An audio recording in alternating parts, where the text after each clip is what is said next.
예수님께서 제자들에게 하시는 말씀이 너희가 몇 날이 못 되어서 성령으로 세례를 받으리라 그랬습니다.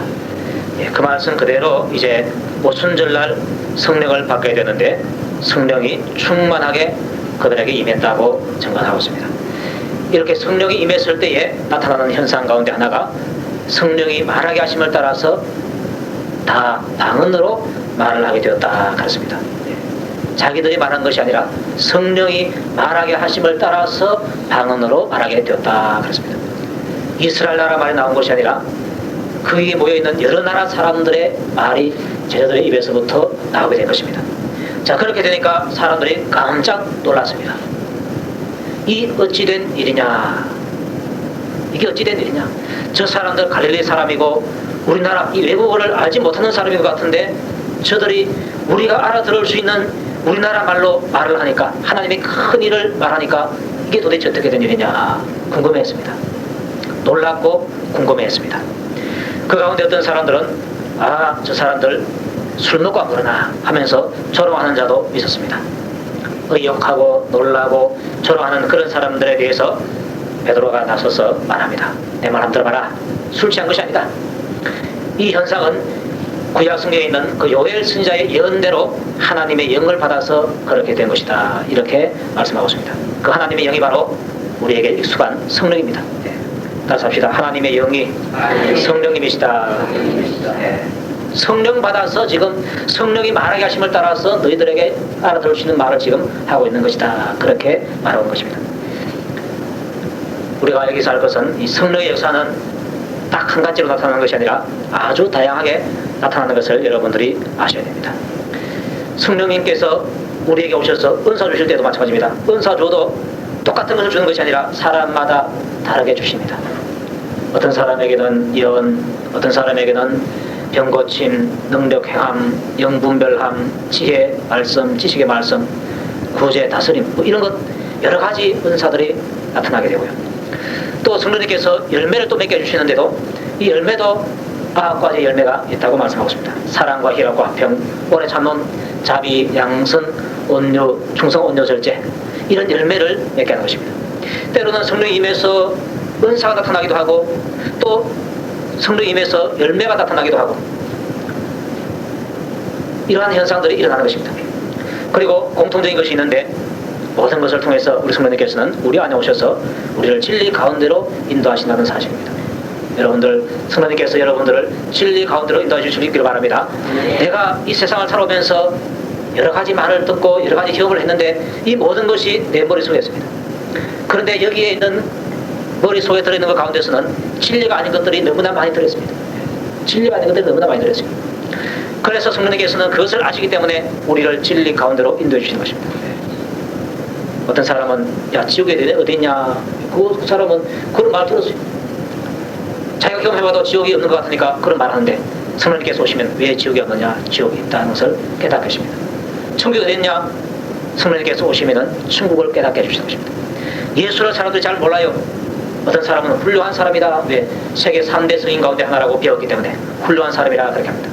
그런데 성령님께서 오시면은 예수를 훌륭한 사람으로 보는 것이 아니라 예수님은 바로 하나님의 아들이시고 바로 나의 구원 주가 되신다는 사실을 믿게 되는 것입니다. 그래서 성령님께서는 하나님을 가리켜서 너 아버지다, 아빠라고 불러라, 그렇게 말씀하시고 예수님을 가리켜서 너를 구원하신 주님이시다, 주님으로 부르라고 말하는 것입니다. 자, 여러분들 하나님 아버지 한번 해봅시다. 하나님 아버지, 예수 내 구주. 이게 따라서 하는 것이 아니라 믿음으로 고백할 수 있는 것이 바로 내 안에 성령님께서 하시는 일인 것입니다. 성령님께서 오셔서 은사 주시는 것 귀하고요, 성령의 열매 맺는 것도 귀합니다. 그러나 그것보다도 더 귀한 것은 하나님을 아버지라고 부를 수 있게 하는 것하고 예수님을 내 구주라고 그렇게 고백할 수 있는 것, 이거보다 더 큰 것이 없어요. 이거 있고 나서 그 다음에 다른 것이 있어야 되지, 이거 없이는 다른 것이 있어도 아무 소용이 없는 것입니다. 가장 귀한 것부터 여러분들 먼저 받으시길 바랍니다. 이거 받고 나서 그 다음에 좀 더 귀한 것 받아야 하는 것입니다. 자, 이렇게 성령을 받았을 때에 베드로는 즉시로 이 현상이 바로 요엘서를 통해서 주신 말씀이고 또 이 현상이 또 다윗에게부터 다윗에게 예언한 그 모든 것이 이루어진 것이라는 것을 알고서 그렇게 즉석에서 지금 설교하고 있는 것입니다. 자, 22절 봅시다. 이스라엘 사람들아, 이 말을 들으라. 너희도 아는 바에 하나님께서 나사렛 예수로 큰 곤란과 기사와 표적을 너희 가운데서 베푸사 너희 앞에서 그를 증거하시느니라. 이 말씀을 드리고 있습니다.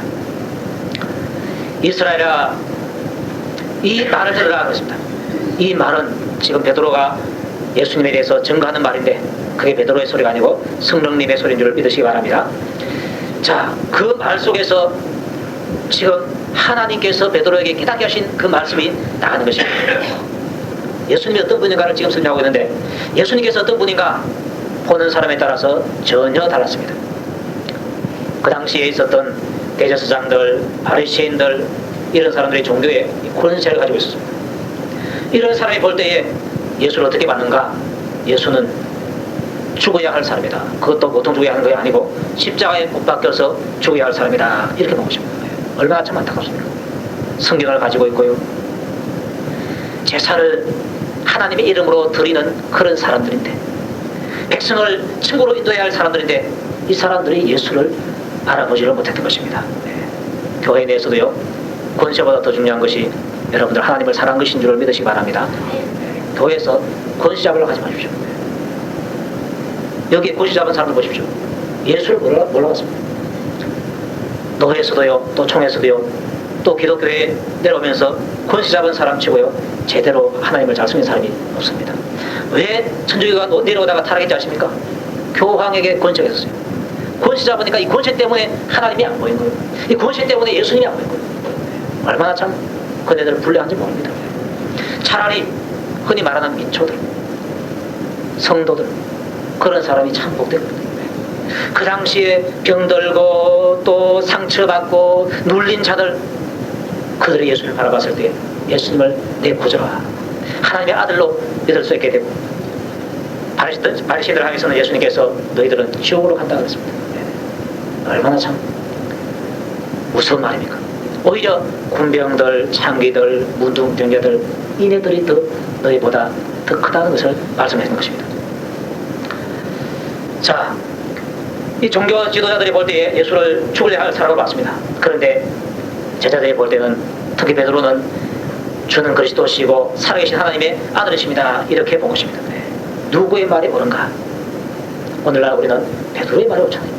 제자들이 본 관점이 옳잖아요. 그런데 그 당시에 사람들은 그걸 몰랐습니다. 그걸 몰랐기 때문에 예수를 십자가에 못 박으시오 하면서 고함을 쳤던 것입니다. 자, 그런데 너희도 아는 바에 하나님께서 나사렛 예수로 큰 권능과 기사와 표적을 너희 가운데서 베푸사 너희 앞에서 그를 증거하시느니라 그랬습니다. 하나님께서 예수님이 어떤 분인 줄을 너희 앞에서 증거했다는 것입니다. 뭘 통해서 증거했는가? 큰 권능을 베풀었고 기사와 표적을 베풀었다는 것입니다. 예수님께서 큰 권능 가지고요, 기적의 일을 행했습니다. 그게 바로 사람들에게는 표적이 된 것입니다. 어떤 기적이 일어났습니까? 오병이어의 기적, 풍랑이는 바다를 잠잠케 한 기적, 물로 포도주를 낫게 한 기적, 병든 자를 낫게 하고, 소경을 눈뜨게 하고, 문둥병자를 낫게 하고, 중풍병자를 고치고, 심지어는 죽은 자를 살리기도 하고, 이런 큰 권력을 행해서 예수는 보통 사람이 아니라 내가 보낸 메시아다, 이것을 하나님께서 증거한 것입니다. 예수님이 큰 권능을 행하시고 기사와 표적을 행하신 것이 누가 그렇게 하신 것인가 보니까 하나님께서 예수님을 너희들에게 증거하기 위해서 그렇게 했다는 것입니다. 자, 그 당시에 사람들이 예수님을 봤을 때 어떻습니까? 예수님이 오병이어의 기적을 일으키고, 예수님이 병든 자를 낫게 하고, 예수님이 죽은 자까지 살리고, 예수님께서 풍랑이 있는 바다를 잠잠케 하신다, 그 예수님이 하는 일을 봤습니다. 그런데 베드로는 그걸 보고서 이거 예수의 일이 아니고 하나님께서 하신 일이구나, 이걸 본 것입니다. 아멘입니까? 여러분도 그렇게 보시기를 바랍니다. 교회에서 여러 가지로 일을 하게 되고, 또 지금 제가 여러분들에게 말씀을 전하게 되고, 또 여러분들이 여기 와서 앉아서 예배를 드립니다. 내가 왔다, 내가 말씀을 전하고 있다. 아닙니다. 하나님의 작품으로 여러분들이 인정할 수 있게 바랍니다. 내가 한 것 같은데, 겉으로 보기에는 내가 한 것 같은데, 영적으로 보니까 하나님께서 다 하셨다는 것을 말하고 있는 것입니다. 이 깨달음이 여러분들에게 있기를 바랍니다. 이 깨달음이 깊은 사람은요, 교만해 줄 수 없습니다. 왜? 하나님께서 하시기 때문에. 내가 주를 위해서 충성을 다했다, 가진 것을 다 드리고 내 가진 건강을 드리고 힘을 드리고 다 드려서 충성했다. 아, 내가 했다. 이러면요 교만해집니다. 주님께서 하셨군요. 이래야 나를 낮추고 주님을 높이게 되는 것입니다. 나를 쓰신 주님을 여러분들 높이시기 바랍니다. 그것이 바로 우리가 할 일이라는 것입니다. 네, 오늘 여기에 우리 정경자 집사님 언니가 오셨어요. 네, 감사의 하나를 소하십니다. 네. 화요일날 전도 나가는데 권숙력 형제가 안 나왔기 때문에 그를 만나기 위해서 갔는데 하나님께서 저분을 만나게 또 하셨대요. 근데 저는 안 믿는 사람 만나면 보통 만나면요 기도 유축 마음이 없어요. 근데 몇 마디 대화 속에서 아, 이분이 준비된 영혼이구나 주님께서 깨닫게 주셨어요. 보통 기도 안 하는데 방에 있는 분을 일부러 불러내가지고 기도해주고 싶으니까 나오시라고 그랬어요. 그래가지고 기도해드리고요. 이따가 예수님을 영접하는 기도를 하겠다. 처음에는요 마음의 문이 다 닫혀있는 그런 상태, 자기가 그래요. 근데 기도하고 몇 마디의 대화 조금 한 10분 정도 더 했습니다. 그걸 통해서 하나님께서 마음의 문을 여시고 예수님을 영접하겠다. 영접 기도를 했습니다. 할렐루야. 그래서 이 시간 하나님께서 하셨구나. 제가 그걸 느꼈습니다. 본인은 손을 보고 감사합니다. 고개를 이렇게 숙이다 그래요. 근데 저는 주님께 영광 그랬습니다. 제가 한 것이 아니고 주님께서 하신 것입니다. 할렐루야. 그래서 전도를 주님께서 하시고 구원을 주님께서 하십니다. 그래서 기도가 필요한 것입니다. 아멘입니까? 네. 베드로가 눈이 열렸습니다. 너희도 아는 바에 하나님께서 그를 증가하시느니라. 어떻게? 나사렛 예수로 하여금 큰 권능과 기사와 표적을 너희 가운데서 베풀어서 너희 앞에서 하나님께서 예수님을 증거했다는 것입니다. 하나님의 작품이라는 것을 인정한 것입니다. 그가 하나님의 정하신 뜻과 미리 아신 대로 내어준 바 되었거늘 너희가 법 없는 자들의 손을 밀어 못 박아 죽였다 그랬습니다. 하나님의 정하신 뜻과 미리 아신 대로 십자가에 내어준 바 되었다 그랬는데 예수님의 그 죽으심은 억울한 죽음도 아니고 우연한 죽음도 아니고 재수 없어가지고 죽은 것도 아니고 누명 써가지고 죽은 것이 아니라는 것입니다. 우연이 아니고 미리 하나님께서 정하신 뜻과 미리 아신 대로 그렇게 되었다는 것을 말씀해주고 하는 것입니다. 창세기 3장에 그게 나와 있습니다. 여인의 후손의 발꿈치를 그 뱀이 상하였다. 그게 바로 십자가의 사건을 예언한 것입니다. 그리고 더 구체적으로는 우리가 고난주간 되면은 잘 보는 성경이 있습니다. 이사야서 53장. 그가 찔림은 우리의 허물을 인하며 그가 상한 우리의 죄악을 인함이라. 이 구절을 바로 그것이 바로 십자가의 사건을 예언하는 것입니다. 고난의 종, 그 앞으로 가는 메시아가 고난의 종이 되어서 고난을 받는데 찔리고 상하시고 매맞고 마지막에는 십자가에서 죽으신다. 왜 죽느냐? 어린 양처럼 구약에 있는 어린 양은 이스라엘 백성들의 죄악을 담당하기 위해서 죽어줬습니다. 마찬가지로 너희들의 죄악을 담당하기 위해서 어린 양이신 예수님께서 찔리시고 상하시고 채찍맞으시고 그렇게 돌아가신다. 이게 바로 하나님께서 정하신 것과 또 미리 하신 그 뜻대로 다 되었다는 것입니다. 하나님께서 예수님을 이 땅에 보내실 때에 십자가에 피 흘려서 죽이게끔 하기 위해서 보냈다는 것입니다. 그런데 너희는 법 없는 자들의 손을 빌어서 못 박아 주겠다 그랬습니다. 로마 공장들 법이 없다 그러는데 로마 법이 왜 없습니까? 로마 법 철저하게 있습니다. 그런데 하나님께서 보실 때는 하나님의 법이 법이고 사람 법이 아닙니다. 여러분들 교회에서나 또 이 사회에서 생활할 때 여러분들 이 나라의 법으로 여러분들 살지 마시기 바랍니다. 그 나라의 법도 좀 따라가야 되죠. 그런데 그 우선이 뭡니까? 하나님의 법대로 살아가시기 바랍니다. 하나님의 법대로 살아가면요 세상 법을 초월해서 있습니다. 흔히 이런 말 합니다. 도덕과 법이 있는데 법 위에 도덕이 있다. 그런데 사실은 도덕 위에 하나님의 법이 있는 줄 믿으시기 바랍니다. 사실은 하나님의 법대로만 우리가 산다면요 세상 법이 필요 없어요. 원수까지라도 용서해주라. 원수까지라도 용서해주라. 뭐 그러면 뭐 무슨 내가 손해봐도 뭐 세상 법에 그럴 필요가 있습니까? 하나님께서 우리에게 주신 말씀, 이 법, 이게 바로 나를 살리는 법입니다. 그 법대로 할 때 내가 복을 받는 법이 되는 것입니다. 자, 너희들이 그 법 없는 로마 사람들에게 내어주어서 십자가에 못 박아 죽였다. 그러나 하나님께서 사망의 고통을 풀어서 살리셨으니 이는 그가 사망에게 매어 있을 수 없었습니다. 그렇습니다. 사망도요, 죄인을 잡지 죄 없는 사람을 사망이 잡지를 못합니다. 사망의 본질을 가지고 있는 자가 악인데 악이가 죄 있는 사람을 잡아요. 아담과 하와가 죄를 지었을 때 야 이놈아 너 죄 지었지? 이제 내 거다. 죄 짓기 전에는 잡지 못합니다. 죄 지고 난 다음에 내 거다 하면서 잡아버렸습니다. 그런데 그 사망 권세가 예수님을 잡지 못하는 것입니다. 왜냐? 예수님은 죄가 없는 분이기 때문에 그런 것입니다. 그래서 하나님께서 예수님께서 죄가 없다는 것을 인정하게끔 하기 위해서 죽은 자 가운데서 다시금 하나님께서 예수님을 살리게 된 줄로 믿으시기 바랍니다. 그래서 하나님의 아들로 인정되었고 그가 살아나심으로 말미암아 이분은 죄가 없다는 사실을 만천하에 공포하게 된 것입니다. 사망의 권세는 죄인에게만 해당되는 것이지 죄 용서받은 자에게는 더 이상 해당되지 않습니다. 그래서 바울은 사망아 너의 쏘는 것이 어디 있느냐 그렇게 지금 돌리고 있는 것입니다. 여기에 이 사자가 아주 무섭습니다. 사자가 있는데 아주 무섭습니다. 그런데 이 사자가 우리를 뛰쳐나와서 지금 풀려있다 그러면 어떻습니까? 살기 위해서는 막 그러면 알상을 하면서 내가 도망가야 됩니다. 그런데 그걸 우리가 가다 놨거나 아니면은 목을 딱 매가지고 셔츠를 딱 박아가지고 꼼짝도 못하게 놨다 그러면 어떻습니까? 도망갈 필요 없어요. 그거 놀리면 됩니다. 달성공원에 과거에 가니까 사자가 있는데요. 우리 안에 같이 있어요. 호랑이도 있고 그쪽에 가서 건강하게 구경하고 있으면 됩니다. 도망갈 필요 없어요. 왜? 그놈이 나를 못 쫓아옵니까? 왜 못 쫓아옵니까? 딱 막아놨기 때문에.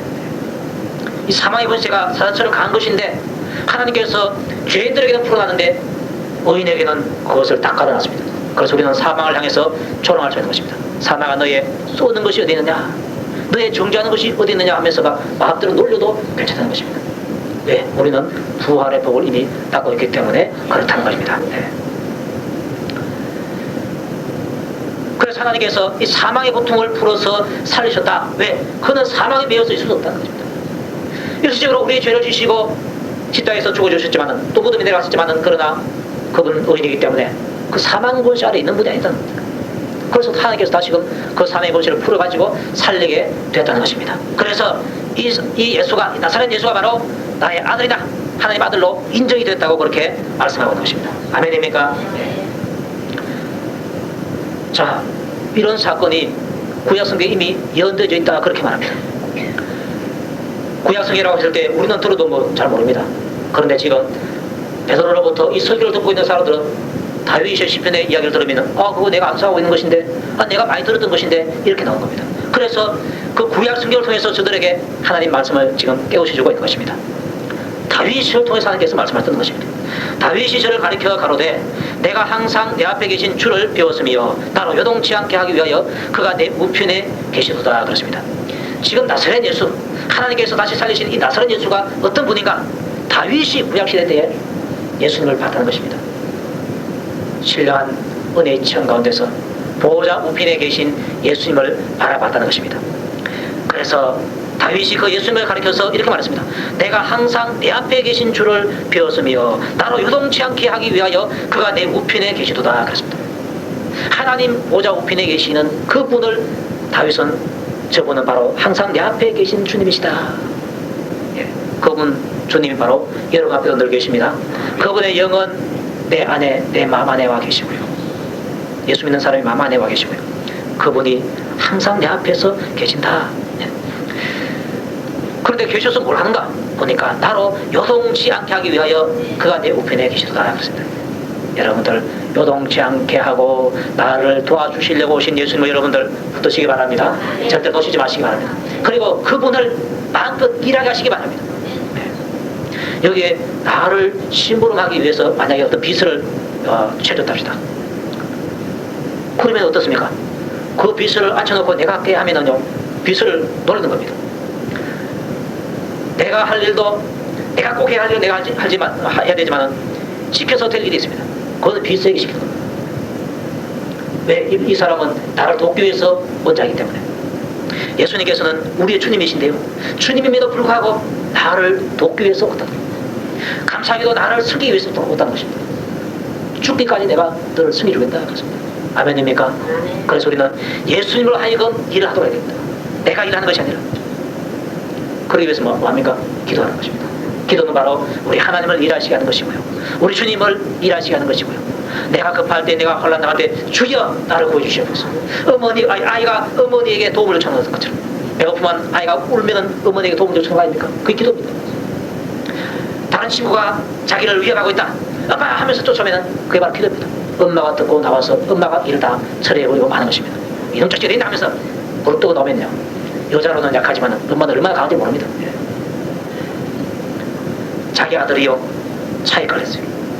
여자로서는 못 듣는데 어머니로서 그 차를 버뜩 들어가지고 애를 구해냈다는 이야기가 있습니다. 여러 엄마들 존경합니다. 예, 뭐 그런 거 갖고 하면 성질까지 모르지만 하여튼 막 엄마들은 다 그래요. 아빠들도 그렇습니다. 예, 할렐루야. 예, 할렐루야. 그래 저런 오네요. 목사님도 아빠인가 봐. 다윗이요, 내가 항상 내 앞에 계신 주를 배웠으며, 하나님께서 항상 내 앞에 계신다. 예, 이게 얼마나 보입니까? 사실은 하나님께서 항상, 예수님께서 내 앞에 계시고 나를 돕기 위해서 내 우편에 계신데, 때로는 고난 당할 때요, 예수님이 안 계신 것 같이 느낄 때가 있습니다. 그러나 내 느낌이 그렇지, 그럴 때도 주님은 여러분 더 가까이에서 여러분을 지켜보고 계시고 여러분을 도와주시려고 하는 사실을 잊지 마시기 바랍니다. 주님은 나보다도요 나를 더 책임지시고 나를 더 사랑하신 줄로 여러분들 믿으시기 바랍니다. 나로 요동치 않게 하기 위하여서 그가 내 우편에 계시도다. 왜? 도와주려고.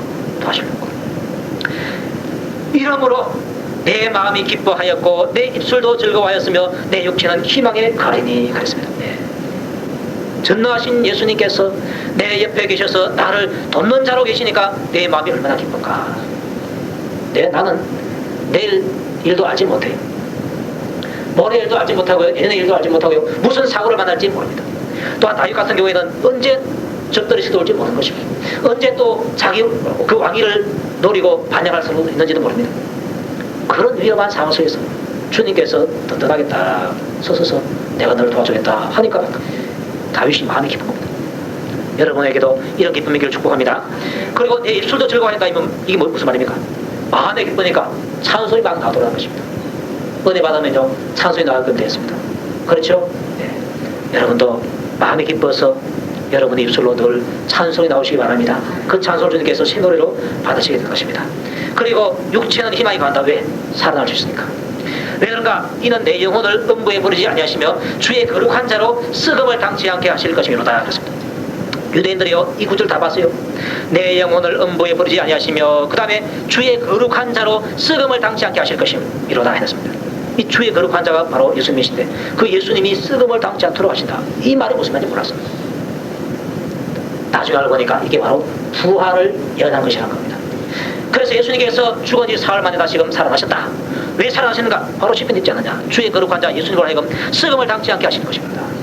다윗은 그 시체가 썩었지 않느냐. 이 다윗 이야기가 아니고 이건 바로 메시아에 관한 이야기다. 그 메시아가 누구냐? 예수님이다. 예수님이 바로 썩음을 당치 않기 위해서 하나님께서 3일 만에 살린 것이 아니냐. 성령을 바꿔보니까 이걸 알았다는 것입니다. 성령 받지 못한 사람은 이걸 봐도 이 말씀이 무슨 말인지 몰랐습니다. 여러분들에게 성령님께서 복을 주시었어요. 말씀 들을 때마다 그 말씀의 뜻이 열리시기 바랍니다. 열어가지고 열려있으면요 이 말씀들이 얼마나 나에게 복이 되는지 몰라요. 이거 예수님께서 우리 하나님께서 나를 사랑하셔서 주신 말씀입니다. 나를 생명의 길로 이끌고 나를 복된 길로 이끌기 위해서 주신 말씀입니다. 그렇기 때문에요 이 말씀이 깨달아진 말씀이 나 안에 들어와서 나를 변화시키면요 이게 얼마나 참 굉장히 모릅니다. 마지막 절에 보니까 주께서 생명의 길로 내게 보이셨으니 주의 앞에서 나로 기쁨이 충만하게 하시리로다 이렇게 말하고 있습니다. 보니까 주께서 생명의 길로 내게 보이셨다. 다시 합시다. 주께서 생명의 길로 내게 보이셨다. 아멘입니까? 아, 내가 예수 믿어야 영생 얻는구나. 내가 예수 믿어야 천국 가는구나. 이거 여러분이 깨닫는 것이 아니고 주님께서 깨달게 하신 줄로 믿으시기 바랍니다. 아까 말씀드렸던 우리 정영자 집사님 언니 여태까지 불교 믿었대요. 불교 저래도 많이 갖다 바쳤대요. 그런데 이제 마지막에 와서 주께서 생명의 길로 저분에게 보이신 것입니다. 아멘입니까? 그전에도 예수 믿으러 간 사람들 많이 있었대요. 그래도 안 들어온 거예요. 때가 되니까 하나님께서 이제 열어줄 겁니다. 보이도록. 그전에는 들어도요, 타는 상태에서는 보여줘도 못 보는 겁니다. 눈을 감아버리면요, 옆 화면에 뭐 떠도 못 보이는 겁니다. 그런데 보여줬을 때 하나님께서 영안을 열어주시니까, 아, 예수 믿는 이 길이 바로 내가 사는 길이구나. 이거. 이 진리를 여러분들 절대로 놓치지 마시기 바랍니다. 마귀는 우리가 이것을 깨닫고 있으면요, 이걸 빼앗아가려고요, 의심을 주기도 하고, 판결을 어렵게 하기도 하고, 핍박을 가하기도 합니다. 그러나 우리가 돈을 놓치지 않기 위해서 돈을 꼭 잡고 있는 것처럼요, 보수를 놓치지 않기 위해서 보수를 꼭 잡고 있는 것처럼, 우리는 그보다도 더 귀한 이 진리의 말씀, 생명의 길을 보인 것, 이걸 여러분들 절대로 놓치지 마시기 바랍니다. 내 가진 모든 것을 다 잃는다 할지라도 이거 잃으면 안 돼요. 내 생명을 잃는다 할지라도 이거 놓치면 안 될 줄로 믿으시기 바랍니다. 주께서 생명의 길로 내게 모셨다. 예수 믿는 이 길이 바로 내가 사는 길이구나. 예수 믿는 이 길이 바로 내가 복된 길이구나. 지고 가는 길이구나. 이걸 알아는 것입니다. 다윗은 하나님의 은혜로 생명의 길을 받습니다. 그게 바로 하나님 보좌 우편에 계신, 항상 내 앞에 계시고 내 곁에서 내 우편에서 나를 도와주시는 그분이 바로 생명의 길이구나. 예수님께서 내가 진리요 길이요 생명이다. 천국 가는 길이다. 진리다. 내가 영생을 주는 생명이다. 생명의 근원체가 된다고 말씀했습니다. 그래서 그분을 믿고 그분을 딱 붙들 때요, 그분의 진리가 내 것이 되고, 그분의 길이 내 길이고, 그분의 생명이 바로 내 생명인 줄을 믿습니다. 이렇게 되니까 그분을 믿지 않을 수가 없는 것입니다. 오늘 우리가 이 말씀 보니까 베드로가 예수님께 대해서 증거했습니다. 예수님이 다른 분이 아니라 메시아이다. 표적과 기사가 큰 권력을 행하신 분이신데 그분이 바로 메시아다. 하나님께서 그것을 증거하셨다. 그렇게 말씀하고, 더 중요한 것은 다윗이 그분을 나를 돕는 자로, 나를 붙드는 자로 그렇게 믿고서 살았다는 것입니다. 그 예수님이 오늘날 여러분들의 돕는 자이십니다. 여러분들을 보호하시는 보호자이십니다. 그래서 그분이 항상 내 곁에 계시고, 그것도 모자라서 그분의 영이 내 안에 계셔서 나를 진리가도로 인도하시고 생명의 길로 보여주신 것, 너무나 감사한 것입니다. 그래서 우리는 그분으로 인해서 기뻐하고 찬송하면서 소망 가운데서 살아가는 그런 복을 얻게 됐습니다. 이 복이 여러분들에게 충만하게 임하기를 바라고, 절대로 놓치지 않고 그것을 끝까지 붙드실 수 있기를 주의 이름으로 축복합니다. 우리 하나님께 영광을 돌립니다. 하나님께서 저희들에게 주신 이 말씀을 우리가 듣고 감사를 드립니다. 주님께서 생명의 길로 우리에게 보여주셨는데 감사합니다. 우리가 믿는 이 예수님을 절대로 놓치지 아니하고 끝까지 붙들 수 있도록 은혜를 베풀어 주시옵소서. 내 모든 것을 투자해서라도 붙들고 내 모든 것을 잃는다 할지라도 주님을 잃지 않도록 주님께서 저희들을 붙들어 주시고 인도해 주시옵소서. 오늘도 주님께서 우리 모든 성도들 한 사람 한 사람을 붙들어 주시고 저들의 믿음이 요동치 않게 하시고 저들이 주님 안에서 복된 삶을 살아갈 수 있도록 돌봐주시고 항상 저들을 어려움에서 건져주시고 피곤함에서 건져주시고 또한 무능함에서 건져주시어서 항상 소망 가운데서 활기차게 이 땅의 인생을 잘 살아갈 수 있도록 은혜 베풀어 주시옵소서. 예수님 이름으로 기도하옵나이다. 아멘.